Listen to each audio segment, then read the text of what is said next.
Gorski reševalci so v dopoldanskih urah pod Toscem našli mrtva pogrešana hrvaška planinca, ki jo je včeraj skupaj s še enim planincem odnesel plaz. Identifikacija žrtev še poteka. Neuradno gre za brata iz okolice Splita, stara 25 in 31 let.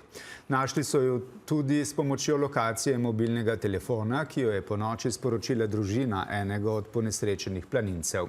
Plaz jih je odnesel v ozko snežno grapo, zato je bilo iskanje pogrešanih izjemno zahtevno. Žal vam moram povedati, da so vsi trije, ki smo jih našli v plazu, preminuli, zato izrekam tudi sožalje njihovim družinam.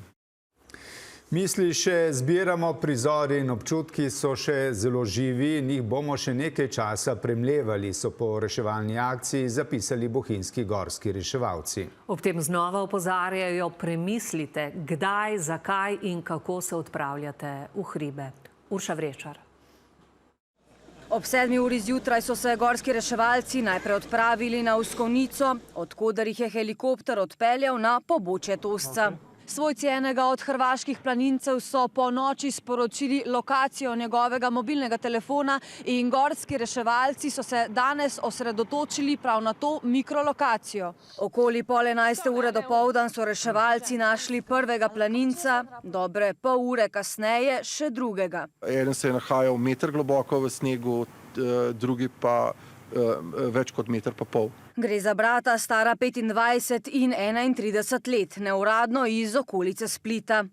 Tretjega planinca v 38. letu starosti so našli včeraj popoldan, prav tako globoko v snegu. Bil naj bi sicer izkušen planinec, tudi vodja 7-članske odprave, ki se je včeraj, kljub opozorilom o hudem poslabšanju vremena, odpravila iz vodnikovega doma proti Pokljuki. 3 planince je na poti okoli 10. ure dopoldan odnesel plaz. Najvišje najdenega dolžinskih metrov 150 metrov, ostale dva pa še cirka 200 metrov naprej, še čez 2 skalna skoka. Plazovi so se sprožili spontano, to se pravi, da se prožijo sami, brez da bi prišlo do kakšnega vzroka.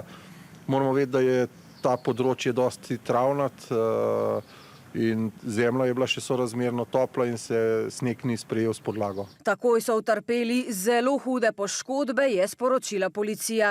Eden izmed 4 nepoškodovanih je poklical na pomoč. Ostali 4, ki so bili z njimi skupaj v skupini, so počakali na mestu sprožitve plazu do tega časa, da smo prišli mi na mesto nesreče. Včeraj je na tem območju zapadlo okoli 60 centimetrov snega, kar je presenetilo številne turiste v Bohinju. Yesterday morning we got up and we saw it was snowing, so we just went kind of quite local and didn't go too far. They're warning people not to go, yes, for bad weather. Videlo se naprej ni praktično nič. Snežilo je, premočeni smo bili od snega in znoja. Ravno ko smo locirali prvega ponesrečenca, nas je graparje spreletel srh v obliki krika plaz. V nekaj sekundah se je vsak znašel, kot je vedel in znal, ter upal, da bo vse skupaj hitro mimo. S temi besedami reševalno akcijo v izjemno težavnih razmerah opisujejo bohinjski gorski reševalci. Nadali smo se da će današnji dan ipak završiti sa nekom malo boljom vješću. Nažalost, tome nije tako. Je dejal hrvaški notranji minister, ki je današnjo reševalno akcijo spremljal iz štaba bohinjskih gorskih reševalcev. Ti sicer danes znova pozivajo, premislite, ko se odpravljate v hribe. Ne zaradi nas, ampak zaradi tistih, ki vas čakajo doma.